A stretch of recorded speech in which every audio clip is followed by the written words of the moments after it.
Não é uma questão de se, mas quando virá a próxima pandemia. Ela virá e poderá inclusive ser mais devastadora que a pandemia de Covid-19. Nesse vídeo eu vou te dar a minha opinião de como o Brasil poderia estar se preparando para esse momento que é inevitável. Eu sou o Paulo Henrique, biólogo e dentista, tenho mestrado e doutorado em microbiologia e imunologia. Te convido a me seguir aqui nas minhas redes sociais. Bom, isso não é uma previsão pessimista, é uma previsão realista. Isso porque a humanidade tem sofrido ao longo da sua existência com diversas pandemias.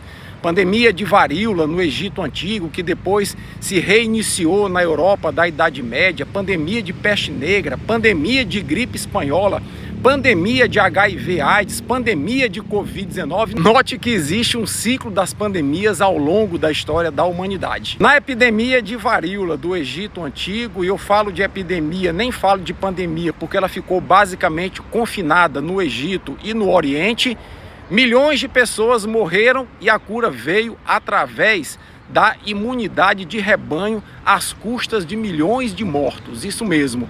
Foi necessário que as pessoas entrassem em contato com o vírus da varíola. Aquelas que curaram a doença e sobreviveram desenvolveram resposta imune contra esse vírus letal. Depois, Edward Jenner descobriu a vacina contra a varíola e a varíola foi erradicada do planeta, salvando milhões e milhões de pessoas. Já na peste negra não houve a possibilidade da imunidade de rebanho por se tratar de uma bactéria letal e de evolução muito rápida. Aí foi Alexander Fleming que descobriu a penicilina e graças aos antibióticos nós nos livramos da pandemia de peste negra que matou milhões de pessoas na Europa durante a Idade Média. Já a gripe espanhola, que vitimou milhões de pessoas no início do século XX, houve a necessidade da evolução da medicina, de medicamentos para se prevenir essa doença e posteriormente o desenvolvimento de vacinas contra a influenza que ajudou enormemente na erradicação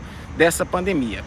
E recentemente com a Covid-19 não foi antibiótico, azitromicina, não foi cloroquina nem hidroxicloroquina que nos livraram desse mal. Foram exatamente as vacinas. Perceba que em toda a história das pandemias do mundo, a ciência apontou a solução para a gente se livrar desses males. E aí, gente, vem a minha opinião, a pergunta inicial desse vídeo. O que o Brasil deve fazer para se proteger da próxima pandemia? É aprender com a história. A história tem nos ensinado que a ciência sempre representou a solução para a gente nos livrar das epidemias e das pandemias. O Brasil tem belíssimas instituições de pesquisa científica, como o Butantan, como a Fiocruz, e tem ótimos pesquisadores na área de microbiologia e imunologia. É preciso, portanto, que urgentemente o nosso governo lute pela soberania vacinal.